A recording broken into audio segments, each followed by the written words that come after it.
ये एक ही लाइन में लिखा हुआ है, ना ही ये दशमलव में है और ना ही इसके बटे में कुछ है, तो हम डायरेक्ट इसको समीकरण 1/2 बनाएंगे। तो पहला जो है √2x प्लस √3y बराबर 0, इसे हम बनाएंगे समीकरण 1। दूसरा है √3x माइनस √8y बराबर 0, इसे हम बनाएंगे समीकरण 2। अब यहाँ से समीकरण 1 से हम लोग x का मान निकालेंगे, तो हम यहाँ लिखेंगे समीकरण 1 से, और समीकरण 1 हमारा है √2x प्लस √3y बराबर 0, ये हमारा समीकरण 1 है। अब यहाँ से हमें x का मान निकालना है, तो सबसे पहले प्लस वाली संख्या का पक्षांतर इस तरफ करेंगे, तो √2x बराबर प्लस का √3y है, जब इसका पक्षांतर इस तरफ होगा तो ये आएगा माइनस √3y। इसके बाद चूंकि हमें x का मान चाहिए, इसलिए गुणा वाली संख्या जो है वो बटे में आएगी, तो x बराबर आएगा माइनस √3y बटे √2। अब हम यहाँ पर x अकेला है, और जब भी x अकेला हो आप इसे समीकरण 3 बना सकते हैं। इसके बाद जो x का मान है माइनस √3y बटे √2, ये आप समीकरण 2 में रख सकते हो। तो x का मान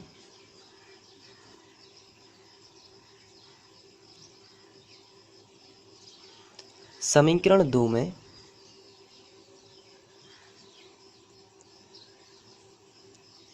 प्रतिस्थापित करने पर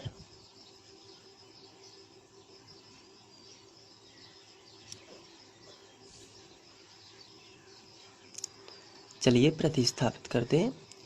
समीकरण 2 जो है वह देख लेते हैं। ये है समीकरण 2, √3x, तो सबसे पहले तो लिखा है √3, तो आप यहाँ पर लिखोगे √3। उसके बाद लिखा है x, लेकिन x का मान कितना है माइनस √3y बटे √2, तो माइनस, ये ब्रैकेट में रखेंगे हम लोग, माइनस √3y बटे √2। ये x की जगह पर ये जो x है इसकी जगह पर हम लोगों ने ये पूरा उसका मान रख दिया है। इसके बाद ये पूरा जो कहते हो माइनस √8y बराबर 0, तो माइनस √8y बराबर 0, इस तरीके से ये मान रख गया है। अब हम इसको सॉल्व करेंगे, तो यहाँ पर देखिए √3 का गुणा जब √3 में होगा तो 3 बाहर आ जाएगा, क्योंकि जब समान संख्या करड़ी में होती है तो उनका गुणा करने से वो संख्या बाहर आ जाती है। 3 बाहर आएगा, लेकिन -3y हो जाएगा, ये होगा -3y बटे में √2 ज्यों का त्यों माइनस √8y बराबर 0। आपको ध्यान रखना है √3 का गुणा √3 में होगा तो 3 बाहर आएगा, ये बिना करनी वाला 3 है, बिना रूट वाला 3, क्योंकि समान संख्या रूट में है तो बाहर आएगा, और बाई लगा है तो बाई, और माइनस है तो माइनस, बटे है √2, तो ये भी ज्यों का त्यों माइनस √8y, ये भी ज्यों का त्यों बराबर 0। अब एलसीएम से इसका गुणा इसमें होगा, तो जब हम इसका गुणा इसमें करेंगे तो ये आएगा, यहाँ हम रफ में समझ लेते हैं। यहाँ जो √2 है इसका गुणा जब हम √8 में करेंगे, एलसीएम से इसमें गुणा होगा, तो ये आएगा √8 दूनी 16, और 16 का वर्गमूल कितना होता है 4, तो आंसर कितना आएगा 4। ध्यान रखना है आपको, माइनस √3y माइनस इसका गुणा इसमें हुआ तो 16, 8 दूनी 16, 16 का वर्गमूल 4, इसलिए 4y बाहर, और बटे में कितना आएगा √2। इसका गुणा इसमें होने के बाद भी ये बटे में ही रहेगा, ये एलसीएम का नियम है, इसका गुणा इसमें कर दो, उसके बाद ये नीचे लिख दो बराबर 0। √2 का गुणा 0 में होगा तिर्यक गुणा, तो जब 1 का गुणा इसमें होगा, क्योंकि 0 के बटे कुछ नहीं तो हम 1 लिख सकते हैं, और 1 का गुणा इसमें होगा तो ये ज्यों का त्यों रहेगा, यानी कि -3y माइनस 4y हो जाएगा, माइनस के ही 4 और 3 7y बराबर √2 का गुणा 0 में होगा तो इतने कोई भी संख्या हो 0 का गुणा उसमें होता है तो वो 0 ही आता है। तो यहाँ पर अब ये जो y का मान चूंकि हमें चाहिए है तो ये जो गुणा में है -7 इसका हम पक्षांतर करेंगे और गुणा वाली संख्या का जो पक्षांतर होता है वो भाग में होता है। तो y बराबर आएगा 0/-7। तो माइनस को ऊपर लगा देते हैं, ऊपर लगा सकते हैं और 7 नीचे। 0 के बटे में कोई भी संख्या हो उसका आंसर 0 ही आएगा। तो y का मान कितना आया 0। इसे हम ब्रैकेट में बंद कर लेते हैं। जो y का मान है इसे हम समीकरण यहाँ 3 में रखेंगे। अगर हम समीकरण 3 में y का मान रख देते हैं तो हमें x का मान भी मिल जाएगा। तो चलिए रखते हैं। y का मान समीकरण 3 में रखने पर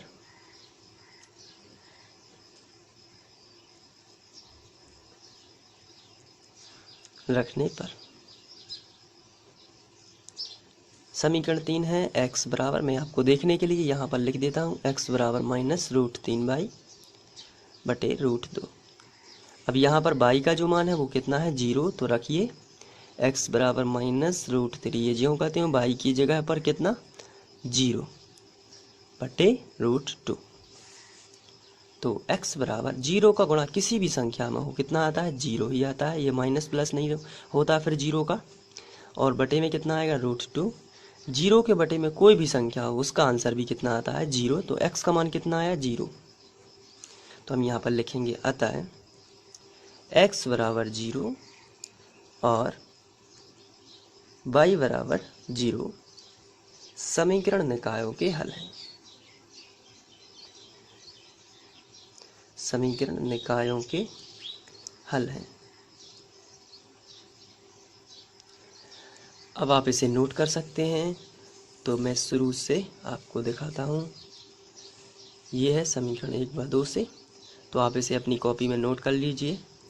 ये फर्स्ट है, आप वीडियो को पॉज करके यहाँ से नोट करिए।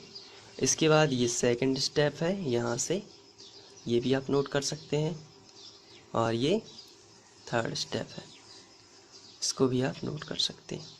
आशा करता हूँ कि ये क्वेश्चन भी आपको समझ में आ गया होगा। इसके बाद हम लोग नेक्स्ट क्वेश्चन करेंगे।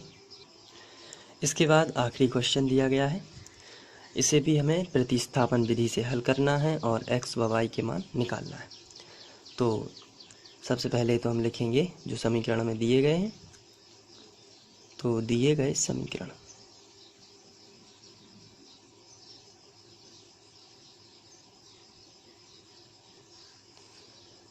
दिया गया है 3x/2 माइनस 5y/3 बराबर -2। दूसरा समीकरण दिया गया है x/3 प्लस y/3 बराबर 13/6। अब आप यहाँ पर देख रहे हैं ये जो समीकरण है ये लीनियर इक्वेशन नहीं है, यानी कि ये बटे में संख्याएं हैं। तो हम दोनों समीकरणों को व्यवस्थित करेंगे। तो आइए हम इसे रफ में समझते हैं। यहाँ पर लिखा है 3x/2 माइनस 5y/3 बराबर -2। यहाँ पर जो बटे में लिखा है उनका एलसीएम आपको निकाल के पूरे समीकरण में उसी एलसीएम से गुणा कर देना, ये आपको याद रखना है। जैसे यहाँ पर 3 और 2, 3 और 2 का एलसीएम कितना होता है 6।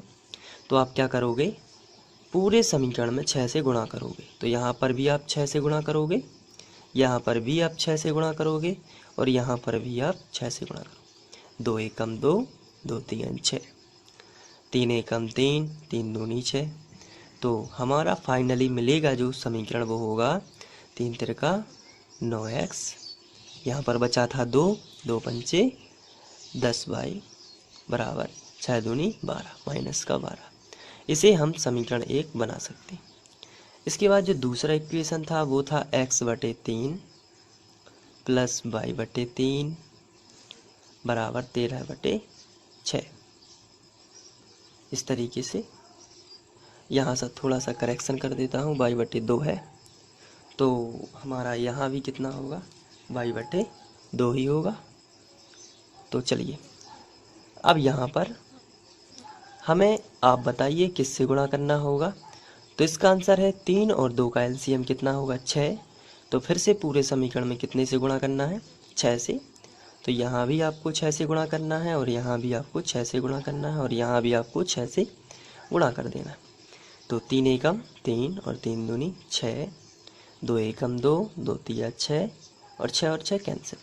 तो हमारा समीकरण मिलेगा 2x प्लस 3y, 3 बचा तो 3 का y में गुणा हो गया तो 3y बराबर 13। ये क्या है समीकरण 2।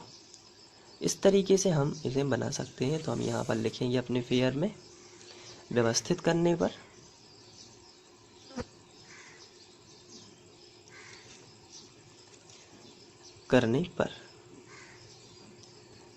व्यवस्थित करने पर हमें मिला हुआ है समीकरण, हमने रफ में लिखा था उसी को लिख लेंगे। 9x माइनस 10y बराबर माइनस 12। तो यहाँ पर हम इसको लिखेंगे, इसे हम समीकरण 1 बना देंगे। और जो दूसरा है 2x प्लस 3y बराबर 13, इसे हम समीकरण 2 बना देंगे। तो इस तरीके से आप देख रहे हैं कि ये समीकरण 1 व 2 है। अब इसे प्रतिस्थापन विधि से हल करने के लिए सबसे पहले हम समीकरण 1 से शुरू करेंगे, जैसा कि हम पिछले क्वेश्चंस में भी कर चुके हैं। तो हम यहाँ पर लिखेंगे समीकरण 1 से। समीकरण 1 हमारा है 9x माइनस 10y बराबर माइनस 12 है। यहाँ से हमें x का मान निकालना है, तो हम जो उसके आसपास है उसका पक्षांतर करेंगे। सबसे पहले ये इस संख्या का इस तरफ पक्षांतर करेंगे तो हमें मिलेगा 9x बराबर माइनस 12। ये जो माइनस का 10 है इस तरफ आएगा तो क्या हो जाएगा प्लस का 10y। ये जो माइनस का 10y है इसका पक्षांतर इस तरफ किया तो कितना हो गया प्लस का 10y। अब यहाँ से चूँकि हमें x का मान निकालना है तो ये जो 9 है ये गुणा में है और गुणा वाली संख्या का पक्षांतर बटे में होता है। तो x बराबर आएगा माइनस 12 प्लस 10y बटे 9। अब यहाँ पर जब भी x अकेला हो जाए तो आपको यहाँ पर समीकरण 3 बना लेना है। ये जो x का मान है माइनस 12 प्लस 10y बटे 9, ये पूरा का पूरा समीकरण 2 में आपको रख देना है। तो x का मान समीकरण 2 में रखने पर x का मान समीकरण 2 में रखने पर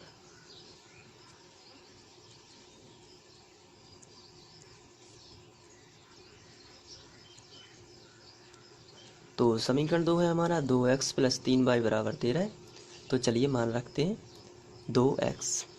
सबसे पहले लिखा है 2 तो 2 रख देते हैं। इसके बाद लिखा है x तो हम ये x की जो मान है उसको रखेंगे माइनस 12 प्लस 10y बटे 9।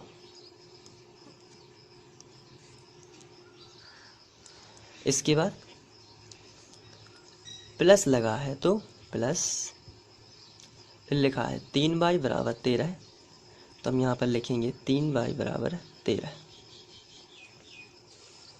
अब यहाँ से ये 9 और 2 कैंसिल नहीं हो रहे हैं इसलिए हम 2 का गुणा डायरेक्ट करेंगे इसमें।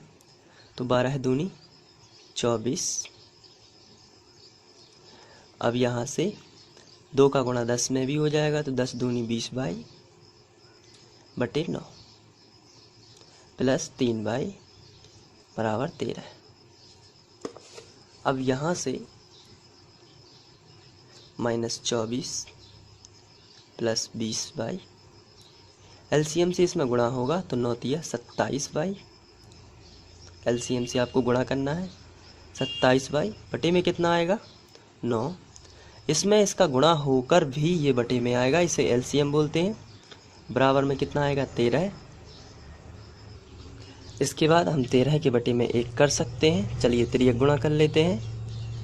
1 का गुणा इसमें होगा तो ये ज्यों कहते हो minus 24 plus 20y plus 27y बराबर, यहाँ पर जब हम इसका गुणा करेंगे 13 का 9 में तो ये 9 तिया 27 की 7 हासिल आई 2, 9 एकम 9 और 2 11, 13 नम्मा 117। अब यहाँ पर हम बाई बाई एक तरफ भी करेंगे और संख्या संख्या एक तरफ।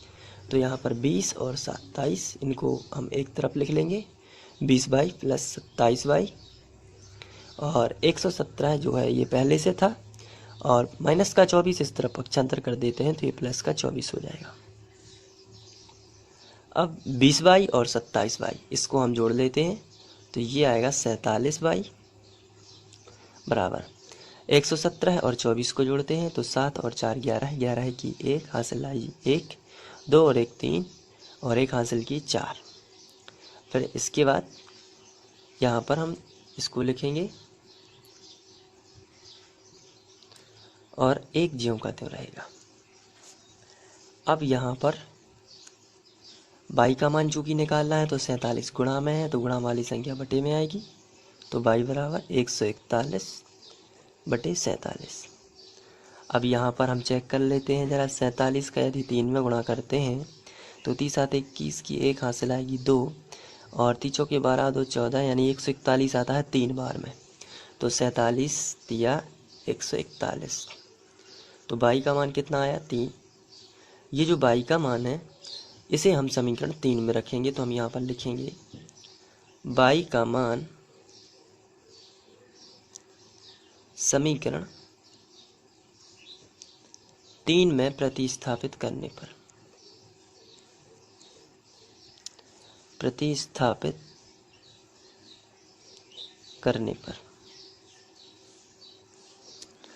तो समीकरण 3 में प्रतिस्थापित करेंगे तो x बराबर आएगा -12 प्लस 10 बाई बटे 9, ये हमारा समीकरण 3 है। अब यहाँ पर हम इसको आगे बढ़ाते हैं तो -12 ज्यों का त्यों प्लस 10 बाई की जगह पर हम ये मान रख देते हैं 3 और बटे में 9। इसको और आगे बढ़ाते हैं, -12 ज्यों का त्यों 10 दिया 30 और बटे में कितना आएगा 9। अब 30 में से हम 12 घटाएंगे तो यहाँ पर आप देख सकते हैं 0 का 10 8 1, तो कितना आएगा 18 है। तो चूँकि प्लस की संख्या बड़ी है थी इसलिए 18 है प्लस का और बटे 9, तो यह आएगा 9 दूनी 18। तो x का मान कितना आ रहा है 2। तो आप आगे जाके लिखोगे, अतः x बराबर 2 और y बराबर 3 समीकरण निकाय के हल है। ये y का मान है, y बराबर 3 और x बराबर कितना है 2, ये होगा समीकरण निकाय का हल। तो आप इसे नोट भी कर सकते हैं, नोट करने के लिए आप वीडियो को पॉज करके ये आप लिख सकते हैं यहाँ से, ये पहला स्टेप और ये दूसरा।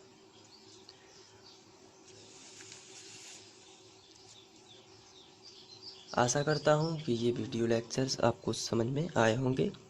यदि समझ में आए हैं तो प्लीज़ सब्सक्राइब, लाइक और शेयर करें। और यदि आपको कोई भी प्रॉब्लम है तो आप मुझे कमेंट में बता सकते हैं, और अपने दोस्तों को भी इसे शेयर करें ताकि वो भी अच्छी तैयारी कर सकें और सब्सक्राइब करें। Thank you.